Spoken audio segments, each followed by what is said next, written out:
What you trying to do for real? For real. Cosmic psychedelic funk is what I came to do. What's going on, everybody? Yours truly, Takara Nicole, aka the Identity Architect, and yes, you're here for another episode of What's the Real Deal with Takara Nicole. So I always love to share this piece. If you don't know who I am, stay tuned. Hopefully you are here for something that you really need. This show is all about going behind the scenes and learning about people, specifically here in the Omaha, Nebraska area, that we may see in the grocery store, we may see at the cleaners, we may see at the drive-thru, and we don't know who they truly are. And so this show really gives us what's the real deal behind the people that are on the couch, or you'll catch me doing an episode by myself where I am sharing what the real deal is for that episode. So for today, you guys are in for a treat. This gentleman needs no introduction, but I will give him a brief one. His name is Xavier Jackson. He is super dope in all things that he does, especially in all things arts here in Omaha, Nebraska. Xavier, thank you so much for your time and your energy. Welcome to the show. So thank you for your vision. Definitely. Oh yeah, the vision is key always. And thank you for having me. I'm so honored to be on the show as a guest, and I'm looking forward to our conversation. Yeah, so if you have tuned into What's the Real Deal, you guys know it's real chill, and I do that intentionally because it's all about the conversation. It's all about the intimacy of knowing who's on the couch. So Xavier, share with people, who is Xavier Jackson? Definitely. So my name is Xavier Jackson. I'm the founder of the local art plug. I'm from Omaha, Nebraska, born and raised. South Omaha. What's up, Packers? Packer pride. Gotta represent. Definitely, but that's kind of where I fell in love with the arts and grew my passion for everything creative. And I was really immersed in just the South Omaha culture, and it just felt like one big family from there. After that, I graduated college, graduated from high school and went to college. Do you want me to get into the whole journey? Yeah, let's dig in. I mean, people need to know who you are. So Omaha is his city, y'all. So he puts on for the city. So tell everybody else, you graduated from here and you went on to college. So what did that look like? Yeah. Definitely. So graduated from here, Omaha South High again. And then when I went to college, I knew I wanted to do something that would be cool and kind of something I could do for the rest of my life. So I actually went for broadcast production and advertising public relations. What? Because, I wanted to make movies and documentaries and things like that. Well, actually, the original idea was to create a commercial that aired during the Super Bowl. And then that evolved into being like a screenwriter, science fiction, and making movies and things like that. But while I was in college, I couldn't find the people to connect with to further my career and be able to push things in that direction.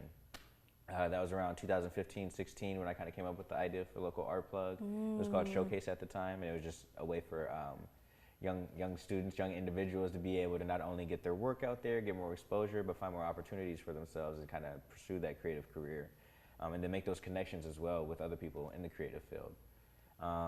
Graduated from college, couldn't find a job in my major, started working construction. So I got a double major in broadcast production and ad PR, minors in art and English, but couldn't find a job after school, so I just started working construction. Wow. And that sucked. It was good money, you know, but it just wasn't for me and kind of wasn't the vision. But a friend of mine told me about an accelerator program ran by Julian Young, actually, so shout out to Julian. It's called the Start Center, actually. And they helped me take the idea from being just an idea and forming it into a business to kind of what we're doing now, definitely. So wow. There's a lot of trials and errors and kind of figuring out what worked and what didn't work, market validation, going out and meeting with different people throughout different creative disciplines. I've talked to fashion designers, tattoo artists, gallery owners, whatever creative you can think of. I kind of just went and interviewed everybody and kind of seen where the need was, where we could have the biggest impact. And so we started with physical art because we saw there was a big lack of infrastructure and just even those channels for them to be able to get their artwork out there and kind of get more exposure and grow and sell. And that's what we thought it was, and the original problem was in the beginning, was that they needed more exposure.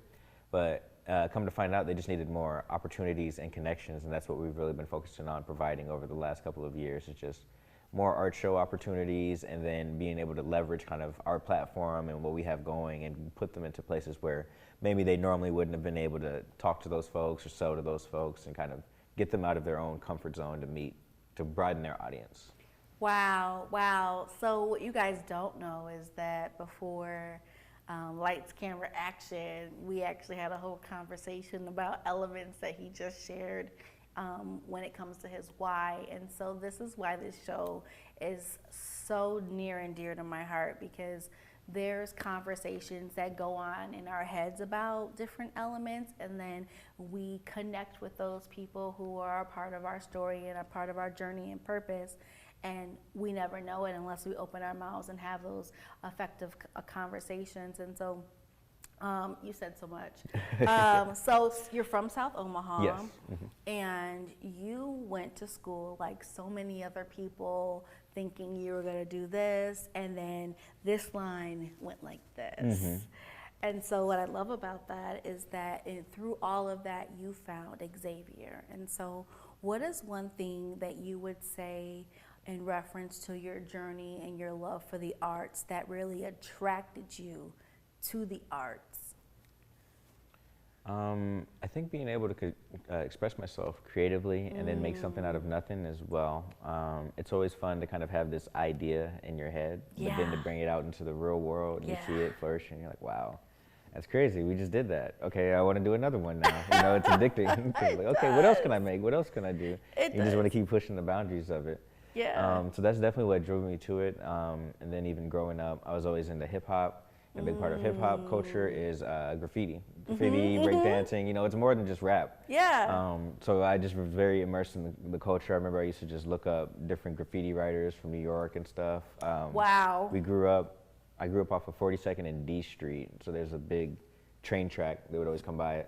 The trains would come by us and stuff, and you could see artwork from, I'm guessing, all over the world, or all over the country at least, and they would pass by us, and I was like, these were always awesome and something to see. I always thought it was beautiful. You know, so those things, not only my childhood, but then the creative outlet that art offers, has kind of pushed me towards pursuing that, and then wanting to do something with that with my life. I love what you're saying so much, because we have to find that alignment within our lives, and sometimes it can be such a journey, and sometimes you'd be like, okay, you know what, this is too much work. I'm just gonna settle in this space right here and call it one. And so what I love is that what your story shares is that you continue to push the envelope until you figure it out, and continuously figuring out how to really cultivate your love with the arts, and then now share it with the community that you live in. So that community that inspired you to really pursue the arts, now you're giving it back with the local art plug. And so share a little more about, if someone was to go to the local art plug, like what would they see? Definitely.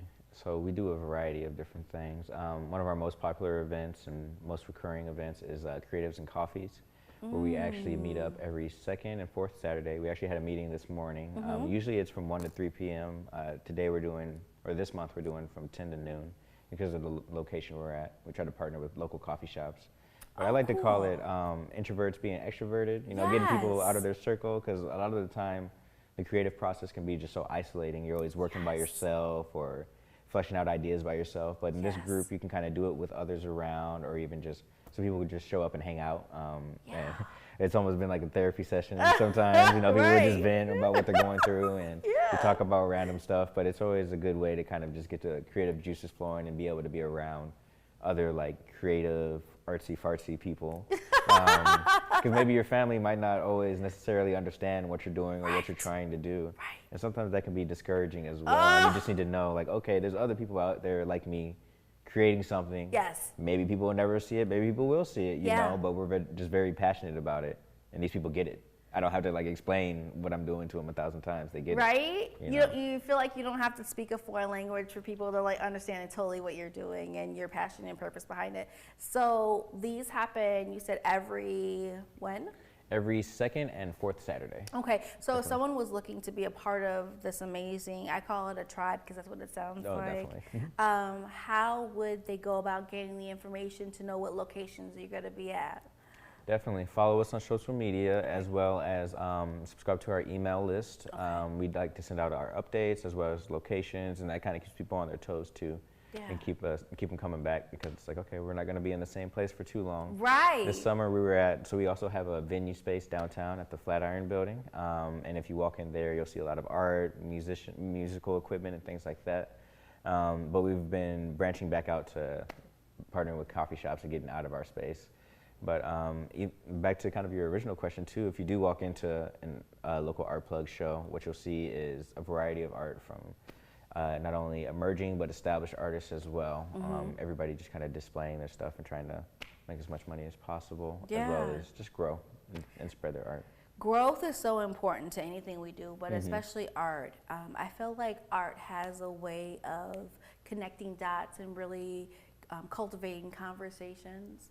And so let's go back for a second. Yes. You said that this is something that you've noticed that you've been loving to do for years. What would you say to someone who's watching that may have a child that it wants to get into the arts a little bit more, or we might have a young adult that's watching and they want to get into the arts? What would be some of the things that you would say, hey, start looking at this, or start being around this type of group? What does that look like to really continue to cultivate your heart's desire around what you love? Definitely. I'd say the first step always is just to have confidence in kind of what you're creating and what you're putting out there. A lot of times we're our own biggest critics, and I consider everything to be art. It doesn't have to be, painting or drawing. It could be dancing or poetry or whatever have you.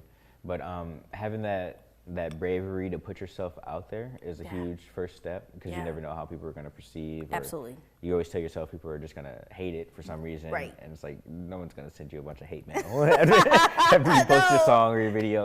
Right. That's not going to happen. Yeah. But what I would also say is there's a lot more groups and organizations now than there were when I first started. So there's tons of opportunities to just go out there and kind of be able to connect with other local artists.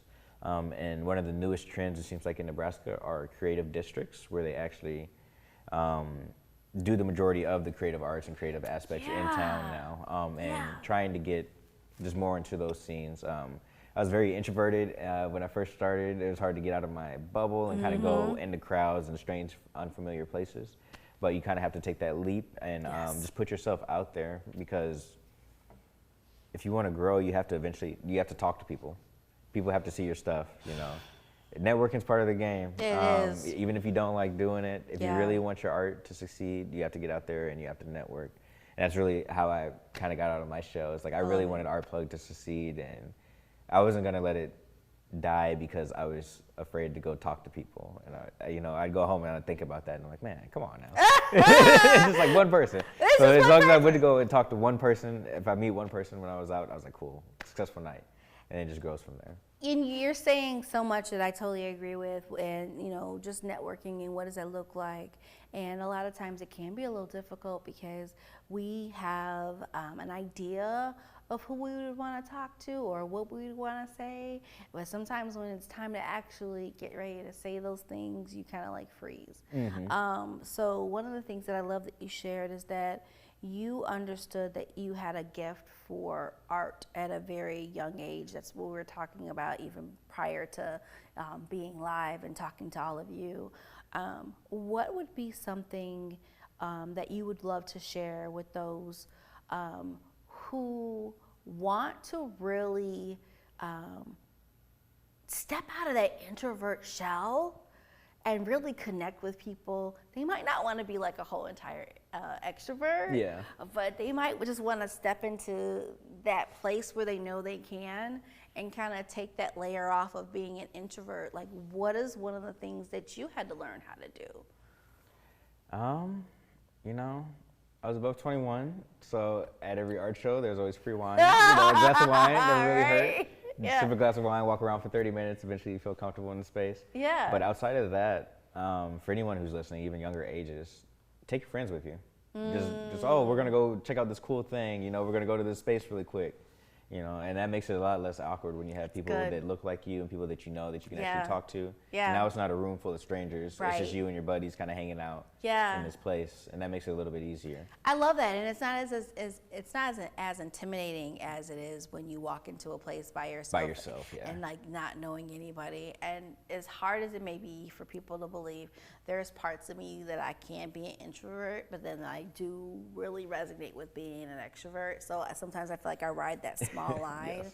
in between, more of on the extrovert side, but I can be a little bit of an introvert. And for me, it was just because I grew up as an only child. So I'm very used to entertaining myself. And so it's a stretch for me sometimes to, you know, network with other people. Yes. But when I do, I'm out there and I love it. So let's talk about the local art plug is located 1722 St. Mary's Avenue, Suite 110, Omaha, Nebraska, Yeah. 68102. And that's going to be the Flatiron Building. It's shaped like a triangle. Yes. You know, I'm not throwing up the rock, but Right? And, you know, for those of you who've never been there, it is such a quaint, intimate space. So for those of you who may identify as an introvert, you will feel right at home. Oh, It's yeah. not anything that's intimidating. It's very really, there's a lot of thought that he's put into how he set it up. I mean, and just being able to support local artists here in Omaha, Nebraska is so major. One of the conversations that Xavier and I were having prior to going live and speaking to all of you was just talking about how we define art and what does that look like. And so I'm a publisher, for those who may not know that, and as well as an author. And so it's my job and my duty, it's my call and my purpose to help people birth out books, right? But that's a form of being in the arts, and a lot of people don't connect how becoming an author or, you know, maintaining that position as an author is a part of the arts. Definitely. And so you said something very key, and maybe people don't know this. This is why I so love this show. You're a writer, so talk about that a little bit, and how did that help you understand how you really had to step into the arts even more because you were a writer? I'm sure it had something to do with it. I'm just assuming, but maybe I'm wrong. No, you're right. You're right. Yeah. I forgot to even mention that too. So during the last couple of years of college, my love went from being behind the camera and shooting everything to being more of just kind of writing and directing. And I was like, okay, this is really cool. And it allowed me to expand just kind of my creativity and my ideas and what's possible. Yeah. I always have been into science fiction and things like that. So I've just always dreamed of, you know, things could be better. It could be this way. This could happen. Flying cars, all that stuff. Right? You know? Right? Yeah. Yeah. So, and I kind of take that same approach when I approach business and things like that as well. So I use that creative writing aspect to be like, okay, if I could create anything in the world, what would that look like? And how would I Right. create it? And then, you know, as a writer and author, I'm just thinking of just like classic science fiction. They call it like golden era science fiction. They were very descriptive in everything that they said. Just Right. the way they said it, you could picture exactly whatever it was they were talking about. Yeah. So I try to think things through in that manner, kind of when I'm Wow. thinking about ideas, concepts, events, and things like that. Yeah. Yeah, definitely. I can't draw to save my life. I Me wouldn't say either. that too. No, Stick me figures, I either. could do that. You know, I can Definitely make like a not. little flip book. Somebody go dunk a basketball. I can do Right. that. But that's about the extent. Stick figures is it for me, and I mastered it. I'm pretty dope at drawing a stick figure. It's nothing. But thank you for sharing that. Yes, definitely. If you guys don't know where the local art plug is, now you do. If you have a love for the arts, if your child has a love for the arts, if your husband has a love for the arts, your coworker has a love for the arts, especially if they're an introvert, go with them. Check out the local art plug. It's so amazing. And so he's going to share a little more information on how you guys can sign up for the email blast and whatever he does to make sure that you're connected to the events that he hosts there. What I love about the local art plug, it's not just something that Xavier created just for all things Xavier. It's for the community, and he's really big on collaborating with other entities within the community that are around the arts. And so I absolutely love that. Thank you. we're going to shift gears for a little bit. So what you guys may not know is that you are looking at the recipient of an amazing opportunity that he's had, and I want him to share his story on it, because his story of perseverance and not giving up allowed for him to win $15,000 towards his passion, which is putting it into the local art plug. So share about your Pitch Black experience. What did that look like? Did you win it on the first time? I know the answer, but you guys are getting ready to learn a little bit more, so take us away. Yeah. Definitely. Winning Pitch Black was amazing. It was a great opportunity. I felt like I won before I even got into the competition. They had a bunch of like classes and courses and things for us to attend 6 months leading up to the event. Wow. I kind of said that weird. But yeah, they had a bunch of stuff. We got you. We understand. They have a bunch of stuff for us to be able to get more business resources, more connections, and be able to just grow. And I was like, okay, this is a win right here, even if I don't make it to the competition. Wow. But winning the competition, it makes it seem like, you know, you're an overnight success, and that, you know, I just woke up and I just got this money. But honestly, that was maybe my 6th or 7th pitch competition. I almost didn't enter it. All the other previous pitch competitions I entered, I lost. Some I felt like might have been a little rigged, but you know, who knows, whatever. It's all in the past now. Right. I did win one at Due Space, so I don't want to discount that, but that was just for a Due Space yearly membership, which was nice. It felt good, but all those practices, all those attempts, and all those failures allowed me to kind of hone my pitch and really be able to dial in on what I needed to do to be able to win and present it to the judges. So it was a long road to get there, but I'm glad that I kept putting myself out there and kept trying, and just I'm going to keep trying too. And that's all you can kind of do, is just keep trying and learning and always getting feedback. Okay, you didn't get it this time, but why not? Right. What did you do wrong, and what can you do to make it right? Or what's lacking in your business plan, for example, since we're talking about pitches, and how can you make your business even better? Yeah. So that was just a blessing in itself to be able to go out there and win. You know, didn't see it coming, of course. I'll go into every competition like I'm going to win it, you know. Yeah. But I'm glad that it definitely worked out, and feel very blessed to be able to have that opportunity and be able to receive those funds. Man, so I want you guys to really hone in on some things that he said. And as you were talking, I immediately thought about the guy who founded KFC and how many times he really tried to put himself out there, and how many times he heard no, and he still... That's part of the game. Yeah, it's part of the game, right? He still was like, nope, I see it, I own it, it's mine, I'm going to make sure that it happens. And so I love that. Perseverance is something that we definitely have to have as a whole, but especially when you're in entrepreneurship, it's a whole different ball game. So let's talk about, we talked about Pitch Black. So who are the masterminds behind Pitch Black? Definitely. The masterminds behind Pitch Black is the Midland African Chambers. Miss Corinne and Fidel, shout out to John as well. A small team, but they get a lot done, and they do a lot of great things for the community as well, trying to uplift black businesses or minority-owned businesses. Last year, I believe there were $215 billion invested into startup companies, but only 1% of that went to black-owned businesses, which is maybe like $1 billion. I mean, $1 billion is a lot, but compared to 214 that went everywhere else, exactly. It's just like, you know, you can see, and that's being divided amongst all black entrepreneurs that people got invested in. Right. So there's a lack of opportunity for funding a lot of times for founders of color to be able to get capital for their business without strings attached. Right. People taking a large amount of equity or Yes. whatever have you, giving out loans and Yes. things like that. So this is a very unique opportunity, and one that I'd encourage everyone to apply for and try for. Yeah. So what's next for Xavier Jackson and the local art plug now that you have won Pitch Black?